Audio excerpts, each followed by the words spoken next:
Assalamualaikum. How are you students? I hope you all will be fine. Today our topic is exercise 1.14. Exercise 1.14 करने से पहले हमें इसके जो बेसिक कॉन्सेप्ट हैं उनको पहले पता होना चाहिए, ठीक है। फिर उसके रिलेटेड हम एक्सरसाइज को आगे कंटिन्यू करेंगे, ठीक है। तो इसके रिलेटेड जो बेसिक कॉन्सेप्ट्स में हमारे पास आता है उसमें ऑपरेशन ऑन सेट्स, ठीक है। अब जो ऑपरेशन है इसमें पहला ऑपरेशन हमारे पास क्या है, यूनियन ऑफ सेट्स। ये ऑपरेशन आपने पहले भी आपने पढ़े हुए हैं, 6 में भी 7th में भी आपने यूनियन, इंटरसेक्शन, डिफरेंस और कॉम्प्लीमेंट जो है ना वो सेट्स का लेना सीखा हुआ है। इस तरीके से हम इन ऑपरेशन को ऑपरेट करते हैं, ठीक है। तो इसके रिलेटेड अभी भी मैं इसको रिवाइज करवा देता हूँ ताकि अगर किसी बच्चे को कोई कन्फ्यूजन भी है इसमें तो वो भी हमारे पास क्या हो जाएगी, क्लियर हो जाएगी, ठीक है। तो यहाँ पर हम क्या करते हैं, पहले हमारा पास जो हमारा ऑपरेशन है वो है यूनियन ऑफ सेट्स। तो यहाँ पर इसको कैसे डिनोट करते हैं, यू से। तो हम यूनियन ऑफ सेट्स किस तरीके से लेते हैं, हमारे पास यहाँ पर मैंने 3 सेट्स लिखे हैं, यू, ए एंड बी।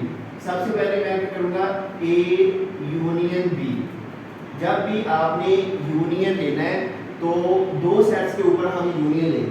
तो पहले हमारे पास क्या है, ए सेट हम लिखेंगे इसका 1 2 3 4 5, ठीक है।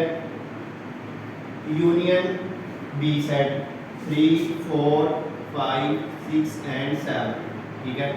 अब यूनियन में हम क्या करते हैं, 2 सेट्स के जो आपके पास एलिमेंट्स होते हैं इनको कंबाइन करके एक सेट की फॉर्म में लिखना होता है, ठीक है। तो यहाँ पर हमारे पास क्या आएगा, इसमें हमारे पास कितने एलिमेंट्स आ रहे हैं, 5 एलिमेंट्स आ रहे हैं। इसको एक सीक्वेंस के साथ लिख लें आप 1 2 3 4 एंड 5, ठीक है। अब इसमें हमारे पास क्या आ रहा है, 3 4 एंड 5। तो सेट में हम कोई भी एलिमेंट 2 बार नहीं लिखते, ठीक है, वो सेट नहीं होता फिर। तो इसमें 3 4 और 5 हमने लिख लिया है। आगे हमारे पास कौन से एलिमेंट्स आ रहे हैं, 6 एंड 7। तो ये हम 6 एंड 7 लिखेंगे। इस तरीके से आप किसी भी 2 सेट्स का यूनियन जो है वो फाइंड कर सकते हैं। नेक्स्ट हमारे पास जो ऑपरेशन है वो है इंटरसेक्शन ऑफ अ सेट। तो इसको कैसे आप डिनोट करते हैं, उल्टा यू आप इसका साइन होता है, ठीक है। इसको इस तरीके से आप रिप्रेजेंट करते हैं। अब इसको हम इस ऑपरेशन को किस तरीके से डिफाइन करते हैं, हमारे पास ए इंटरसेक्शन बी, ठीक है। तो ये फर्स्ट हमने ए का सेट लिखा है, फिर आपके पास इंटरसेक्शन, फिर आपके पास क्या है, बी का सेट, ठीक है। तो एक सीक्वेंस के साथ ही आपने सेट्स को लिखना है, ठीक है। अगर ए सेट पहले है तो ए का लिखेंगे और अगर बी है तो फिर बी लिखेंगे, ठीक है। तो इंटरसेक्शन में हम क्या करते हैं कि हमारे पास जो 2 सेट्स होते हैं उसके जो कॉमन एलिमेंट्स होते हैं वो हमने लिखने होते हैं, ठीक है। तो हमारे पास देखें इस सेट में पहले में 1 2 3 4 5 आ रहा है और सेकंड में क्या है 3 4 5 6 एंड 7। तो इसमें कॉमन एलिमेंट्स कौन से आ रहे हैं, एक आपके पास आ रहा है 3, ठीक है। उसके बाद 4 और 5, ये इसमें भी 3 4 और 5 जो आ रहा है, ठीक है।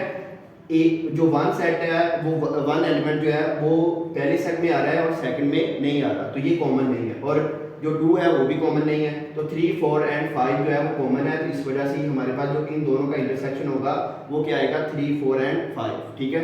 आगे हमारे पास जो थर्ड ऑपरेशन है इसमें वो है डिफरेंस ऑफ सेट्स। डिफरेंस को किस तरीके से आप डिनोट करते हैं, सबट्रैक्शन के साइन से, ठीक है। तो इसको हम कैसे डिफाइन करेंगे, हमारे पास इसी तरीके से A difference B, set A difference and set B.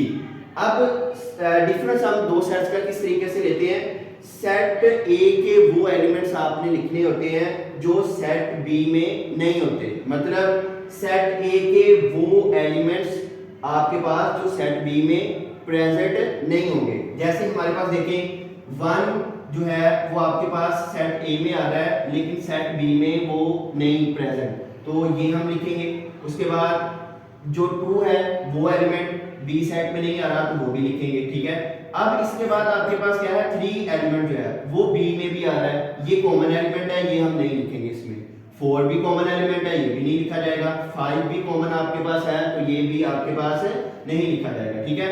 और सेट बी के जो आपके पास एक्स्ट्रा एलिमेंट्स हैं वो भी डिफरेंस में आप नहीं लिखते, इसमें ओनली आपने फर्स्ट एलिमेंट्स के सेट वो लिखने होते हैं जो सेट बी में नहीं होते, ठीक है।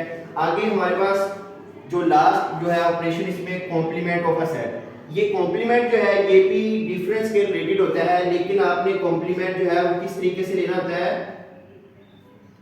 इसका जो साइन है वो आपके पास हम या तो सी उस सेट के ऊपर लिखते हैं या फिर आप यहाँ पर ये स्लैश जो है ना ये यूज करते हैं कॉम्प्लीमेंट लेने के लिए।